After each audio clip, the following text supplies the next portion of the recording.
ఉల్లంపర కనకదుర్గమ్మ వారి ఆలయంలో ఉన్నాం మనం. ఈ ఆలయము ప్రతి శుక్రవారము చక్కగా అలంకరిస్తూ ఉంటారు. మరి ఎంతమంది అలంకరిస్తారంటే సుమారుగా 40 మంది సేవా కమిటీ వాళ్ళు ఉన్నారు.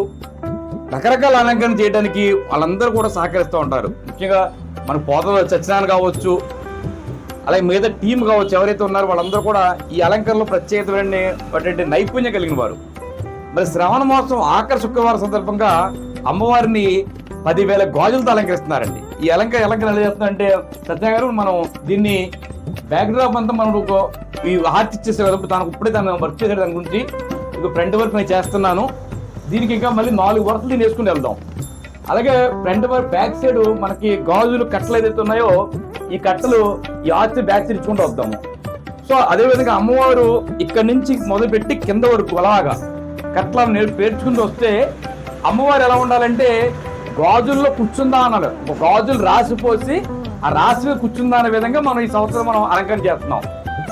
మరి ఆ ప్రకారం ఉన్నటువంటి గాజులు మళ్ళీ ప్యాక్ చేసేసి కలర్ వైజ్ ప్యాక్ చేస్తారు వాళ్ళందరూ కూడా, అంటే మళ్ళీ వేసుకుంటే వీలుగా. ఈ గాజులన్నీ కూడా ఎప్పుడండి మనకి విజయదశమి రోజు ఈ గాజులన్నీ పనిచేస్తారు. వచ్చిన వాళ్ళందరికీ ఒక్కొక్క డజన్ గాజులు ఇచ్చేస్తారు. అదేవిధంగా మరి మొన్న వారం ఏదైతే మనం చేస్తున్నామో పసుపు కొమ్ముల అలంకరణ, ఆ పసుపు అంతా ఆడించేశారు, చక్కగా ప్యాక్ చేస్తున్నారు. ఆ ప్యాకింగ్ అంతా కూడా రేపు శుక్రవారం ఎవరైతే కనుక గుడికి వస్తారో శ్రావణ మాసం ఆఖరి శుక్రవారం ఆ వచ్చిన భక్తులందరూ పనిచేస్తూ ఉంటారు.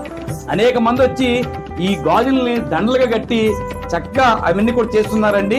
మరి వాళ్ళందరూ కూడా ఉల్లంపర కనకదుర్గమ్మ వారి ఆలయంలోని ప్రతి గురువారం వచ్చి ఈ విధంగా సేవ చేస్తూ ఉంటారు. శుక్రవారం పొద్దున వచ్చి వంటలు వండుతూ ఉంటారు. అది కూడా ప్రత్యేకంగా వాళ్ళందరూ కూడా దగ్గరుండి 650 మందికి అన్నదానానికి సంబంధించినటువంటి వంటలు చేస్తున్నారు. మీరు కూడా వచ్చి సేవలో పాల్గొవచ్చు.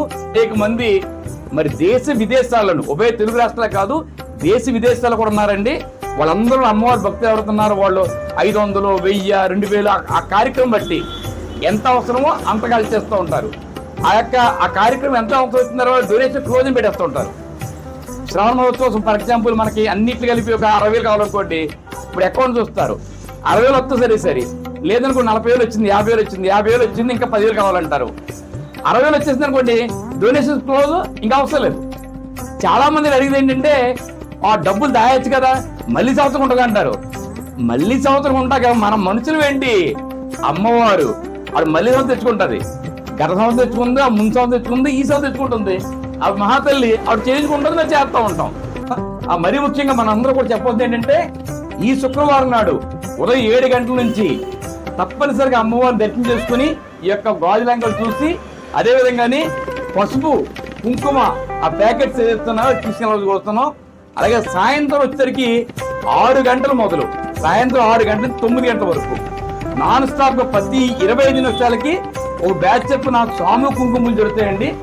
ఇంకో విషయం, ఈ పూజలకి డబ్బులు ఎంతని అడుగుతున్నారేమో, ఉల్లంపర కనకదుర్గమ్మ వారి ఆలయంలో పూజల నిమిత్తం ఏ విధమైన రసీదు తీసుకోరు. ఇక పంతులు గారు అంటారా, మీరు ఎంత ఇస్తాను తీసుకుంటారు, ఇవ్వకపోయినా ఏమనరు. ఇది ఒక హిందూ ధర్మాన్ని ప్రోత్సహించడంలో భాగంగా మా గ్రామం వారు చేస్తున్నటువంటి ఉల్లంపర గ్రామం వాళ్ళు, ఇటు బ్రాడీపేట వాళ్ళు, అటు జున్నూరుకు సంబంధించిన వాళ్ళు, పాలకు సంబంధించిన వాళ్ళు అందరూ కలిసి ఈ ఆలయంలో ఈ కార్యక్రమం చేస్తున్నారండి. మీరందరూ ఇచ్చేసి పాల్గొస్తూ కోరుతున్నాం.